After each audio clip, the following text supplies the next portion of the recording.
Capítulo 16.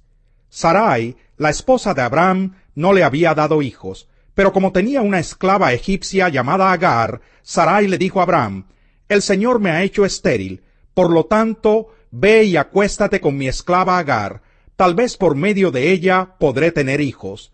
Abraham aceptó la propuesta que le hizo Sarai. Entonces ella tomó a Agar, la esclava egipcia, y se la entregó a Abraham como mujer. Esto ocurrió cuando ya hacía 10 años que Abraham vivía en Canaán. Abraham tuvo relaciones con Agar, y ella concibió un hijo. Al darse cuenta Agar de que estaba embarazada, comenzó a mirar con desprecio a su dueña. Entonces Sarai le dijo a Abraham: Tú tienes la culpa de mi afrenta. Yo puse a mi esclava en tus brazos, y ahora que se ve embarazada, me mira con desprecio. Que el Señor juzgue entre tú y yo. Tu esclava está en tus manos, contestó Abraham. Haz con ella lo que bien te parezca. Y de tal manera comenzó Sarai a maltratar a Agar, que ésta huyó al desierto. Allí, junto a un manantial que está en el camino a la región de Sur, la encontró el ángel del Señor y le preguntó: Agar, esclava de Sarai, ¿de dónde vienes y a dónde vas? Estoy huyendo de mi dueña Sarai, respondió ella. Vuelve junto a ella y sométete a su autoridad, le dijo el ángel. De tal manera multiplicaré tu descendencia que no se podrá contar. Estás embarazada y darás a luz un hijo, y le pondrás por nombre Ismael, porque el Señor ha escuchado tu aflicción. Será un hombre indómito como asno salvaje. Luchará contra todos y todos lucharán contra él, y vivirá en conflicto con todos sus hermanos. Como el Señor le había hablado, Agar le puso por nombre el Dios que me ve, pues se decía: ahora he visto al que me ve. Por eso también el pozo que está entre Cades y Bered se conoce con el nombre de Pozo del Viviente que me ve. Agar le dio a Abraham un hijo, a quien Abraham llamó Ismael. Abraham tenía 86 años cuando nació Ismael. Capítulo 17. Cuando Abraham tenía 99 años, el Señor se le apareció y le dijo: Yo soy el Dios Todopoderoso, vive en mi presencia y sé intachable. Así confirmaré mi pacto contigo, y multiplicaré tu descendencia en gran manera. Al oír que Dios le hablaba, Abraham cayó rostro en tierra, y Dios continuó: Este es el pacto que establezco contigo. Tú serás el padre de una multitud de naciones. Ya no te llamarás Abraham, sino que de ahora en adelante tu nombre será Abraham, porque te he confirmado como padre de una multitud de naciones. Te haré tan fecundo que de ti saldrán reyes y naciones. Estableceré mi pacto contigo y con tu descendencia, como pacto perpetuo por todas las generaciones. Yo seré tu Dios y el Dios de tus descendientes. A ti y a tu descendencia les daré en posesión perpetua toda la tierra de Canaán, donde ahora andan peregrinando, y yo seré su Dios. Dios también le dijo a Abraham: Cumple con mi pacto, tú y toda tu descendencia, por todas las generaciones. Y este es el pacto que establezco contigo y con tu descendencia, y que todos deberán cumplir. Todos los varones entre ustedes deberán ser circuncidados. Circuncidarán la carne de su prepucio, y esa será la señal del pacto entre nosotros. Todos los varones de cada generación deberán ser circuncidados a los 8 días de nacidos, tanto los niños nacidos en casa como los que hayan sido comprados por dinero a un extranjero, y que por lo tanto no sean de la estirpe de ustedes. Todos sin excepción, tanto el nacido en casa como el que haya sido comprado por dinero, deberán ser circuncidados. De esta manera mi pacto quedará como una marca indeleble en la carne de ustedes, como un pacto perpetuo. Pero el varón incircunciso, al que no se le haya cortado la carne del prepucio, será eliminado de su pueblo por quebrantar mi pacto. También le dijo Dios a Abraham: A Sarai tu esposa ya no la llamarás Sarai, sino que su nombre será Sara. Yo la bendeciré, y por medio de ella te daré un hijo. Tanto la bendeciré que será madre de naciones, y de ella surgirán reyes de pueblos. Entonces Abraham inclinó el rostro hasta el suelo y se rió de pensar: ¿acaso puede un hombre tener un hijo a los 100 años y ser madre Sara a los 90? Por eso le dijo a Dios: concédele a Ismael vivir bajo tu bendición. A lo que Dios contestó: pero es Sara tu esposa la que te dará un hijo, al que llamarás Isaac. Yo estableceré mi pacto con él y con sus descendientes como pacto perpetuo. En cuanto a Ismael, ya te he escuchado. Yo lo bendeciré, lo haré fecundo y le daré una descendencia numerosa. Él será el padre de 12 príncipes. Haré de él una nación muy grande, pero mi pacto lo estableceré con Isaac, el hijo que te dará Sara de aquí a 1 año por estos días. Cuando Dios terminó de hablar con Abraham, se retiró de su presencia. Ese mismo día, Abraham tomó a su hijo Ismael, a los criados nacidos en su casa, a los que había comprado con su dinero, y a todos los otros varones que había en su casa, y los circuncidó, tal como Dios se lo había mandado. Abraham tenía 99 años cuando fue circuncidado, mientras que su hijo Ismael tenía 13. Así que ambos fueron circuncidados el mismo día, junto con todos los varones de su casa, tanto los nacidos en ella como los comprados a extranjeros. Capítulo 18. El Señor se le apareció a Abraham junto al encinar de Mamré, cuando Abraham estaba sentado a la entrada de su carpa, a la hora más calurosa del día. Abraham alzó la vista y vio a 3 hombres de pie cerca de él. Al verlos, corrió desde la entrada de la carpa a saludarlos. Inclinándose hasta el suelo, dijo: mi señor, si este servidor suyo cuenta con su favor, le ruego que no me pase de largo. Haré que les traigan un poco de agua para que ustedes se laven los pies, y luego podrán descansar bajo el árbol. Ya que han pasado por donde está su servidor, déjenme traerles algo de comer para que se sientan mejor antes de seguir su camino. Está bien, respondieron ellos, hazlo así. Abraham fue rápidamente a la carpa donde estaba Sara y le dijo: date prisa, toma unos 20 kilos de harina fina, amásalos y haz unos panes. Después Abraham fue corriendo a donde estaba el ganado, eligió un ternero bueno y tierno, y se lo dio a su sirviente, quien a toda prisa se puso a prepararlo. Luego les sirvió requesón y leche con el ternero que estaba preparado. Mientras comían, Abraham se quedó de pie junto a ellos debajo del árbol. Entonces ellos le preguntaron: ¿dónde está Sara tu esposa? Allí en la carpa, les respondió. Dentro de 1 año volveré a verte, dijo uno de ellos, y para entonces tu esposa Sara tendrá un hijo. Sara estaba escuchando a la entrada de la carpa, a espaldas del que hablaba. Abraham y Sara eran ya bastante ancianos, y Sara ya había dejado de menstruar. Por eso Sara se rió y pensó: ¿acaso voy a tener este placer ahora que ya estoy consumida y mi esposo es tan viejo? Pero el Señor le dijo a Abraham: ¿por qué se ríe Sara? ¿No cree que podrá tener un hijo en su vejez? ¿Acaso hay algo imposible para el Señor? El año que viene volveré a visitarte en esta fecha, y para entonces Sara habrá tenido un hijo. Sara por su parte tuvo miedo y mintió al decirle: yo no me estaba riendo. Pero el Señor le replicó: sí te reíste. Luego aquellos visitantes se levantaron y partieron de allí en dirección a Sodoma. Abraham los acompañó para despedirlos, pero el Señor estaba pensando: ¿le ocultaré a Abraham lo que estoy por hacer? Es un hecho que Abraham se convertirá en una nación grande y poderosa, y en él serán bendecidas todas las naciones de la tierra. Yo lo he elegido para que instruya a sus hijos y a su familia, a fin de que se mantengan en el camino del Señor y pongan en práctica lo que es justo y recto. Así el Señor cumplirá lo que le ha prometido. Entonces el Señor le dijo a Abraham: el clamor contra Sodoma y Gomorra resulta ya insoportable, y su pecado es gravísimo.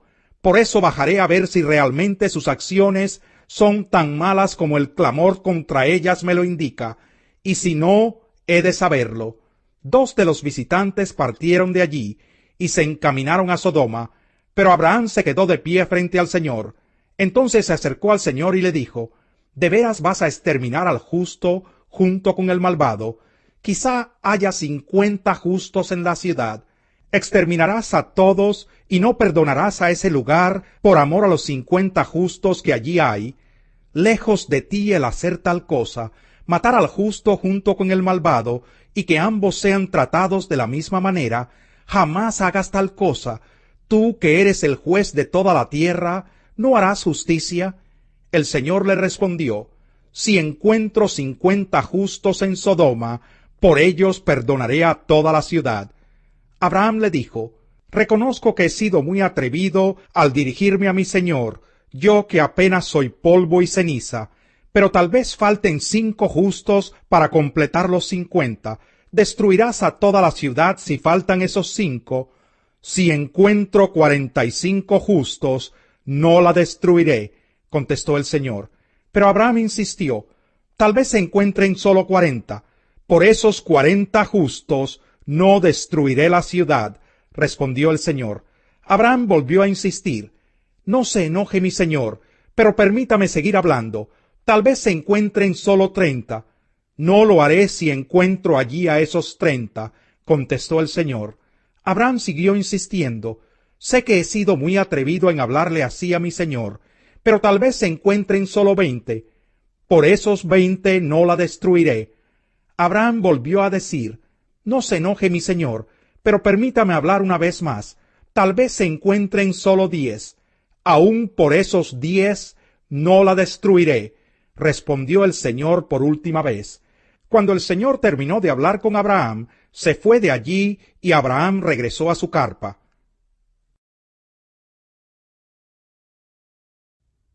Capítulo 9. A su paso, Jesús vio a un hombre que era ciego de nacimiento, y sus discípulos le preguntaron: Rabí, para que este hombre haya nacido ciego, ¿quién pecó, él o sus padres? Ni él pecó ni sus padres, respondió Jesús, sino que esto sucedió para que la obra de Dios se hiciera evidente en su vida. Mientras sea de día, tenemos que llevar a cabo la obra del que me envió. Viene la noche cuando nadie puede trabajar. Mientras esté yo en el mundo, luz soy del mundo. Dicho esto, escupió en el suelo, hizo barro con la saliva y se lo untó en los ojos al ciego, diciéndole: ve y lávate en el estanque de Siloé, que significa enviado. El ciego fue y se lavó, y al volver ya veía. Sus vecinos y los que lo habían visto pedir limosna decían: ¿no es este el que se sienta a mendigar? Unos aseguraban: sí, es él. Otros decían: no es él, sino que se le parece. Pero él insistía: soy yo. ¿Cómo entonces se te han abierto los ojos?, le preguntaron. Ese hombre que se llama Jesús hizo un poco de barro, me lo untó en los ojos y me dijo: ve y lávate en Siloé. Así que fui, me lavé y entonces pude ver. ¿Y dónde está ese hombre?, le preguntaron. No lo sé, respondió. Llevaron ante los fariseos al que había sido ciego. Era sábado cuando Jesús hizo el barro y le abrió los ojos al ciego. Por eso los fariseos a su vez le preguntaron cómo había recibido la vista. Me untó barro en los ojos, me lavé y ahora veo, respondió. Algunos de los fariseos comentaban: ese hombre no viene de parte de Dios, porque no respeta el sábado. Otros objetaban: ¿cómo puede un pecador hacer semejantes señales? Y había desacuerdo entre ellos. Por eso interrogaron de nuevo al ciego: ¿y qué opinas tú de él? Fue a ti a quien te abrió los ojos. Yo digo que es profeta, contestó. Pero los judíos no creían que el hombre hubiera sido ciego y que ahora viera, y hasta llamaron a sus padres y les preguntaron: ¿es este su hijo, el que dicen ustedes que nació ciego? ¿Cómo es que ahora puede ver? Sabemos que este es nuestro hijo, contestaron los padres, y sabemos también que nació ciego. Lo que no sabemos es cómo ahora puede ver, ni quién le abrió los ojos. Pregúntenselo a él, que ya es mayor de edad y puede responder por sí mismo. Sus padres contestaron así por miedo a los judíos, pues ya éstos habían convenido que se expulsara de la sinagoga a todo el que reconociera que Jesús era el Cristo. Por eso dijeron sus padres: pregúntenselo a él, que ya es mayor de edad. Por segunda vez llamaron los judíos al que había sido ciego, y le dijeron: júralo por Dios, a nosotros nos consta que ese hombre es pecador. Si es pecador no lo sé, respondió el hombre. Lo único que sé es que yo era ciego y ahora veo. Pero ellos le insistieron. ¿Qué te hizo? ¿Cómo te abrió los ojos? Ya les dije y no me hicieron caso. ¿Por qué quieren oírlo de nuevo? ¿Es que también ustedes quieren hacerse sus discípulos? Entonces lo insultaron y le dijeron, discípulo de ese lo serás tú. Nosotros somos discípulos de Moisés, y sabemos que a Moisés le habló Dios, pero de éste no sabemos ni de dónde salió. Allí está lo sorprendente, respondió el hombre, que ustedes no sepan de dónde salió, y que a mí me haya abierto los ojos. Sabemos que Dios no escucha a los pecadores, pero sí a los piadosos y a quienes hacen su voluntad. Jamás se ha sabido que alguien le haya abierto los ojos a uno que nació ciego. Si este hombre no viniera de parte de Dios, no podría hacer nada. Ellos replicaron, ¿tú, que naciste sumido en pecado, vas a darnos lecciones? Y lo expulsaron. Jesús se enteró de que habían expulsado a aquel hombre y al encontrarlo le preguntó, ¿crees en el Hijo del Hombre? ¿Quién es, Señor? Dímelo para que crea en él. Pues ya lo has visto, le contestó Jesús. Es el que está hablando contigo. Creo, Señor, declaró el hombre, y postrándose lo adoró. Entonces Jesús dijo, yo he venido a este mundo para juzgarlo, para que los ciegos vean y los que ven se queden ciegos. Algunos fariseos que estaban con él, al oírlo hablar así, le preguntaron, ¿qué? ¿Acaso también nosotros somos ciegos? Jesús les contestó, si fueran ciegos no serían culpables de pecado, pero como afirman que ven, su pecado permanece. Capítulo 10. Ciertamente les aseguro que el que no entra por la puerta al redil de las ovejas, sino que trepa y se mete por otro lado, es un ladrón y un bandido. El que entra por la puerta es el pastor de las ovejas. El portero le abre la puerta y las ovejas oyen su voz. Llama por nombre a las ovejas y las saca del redil.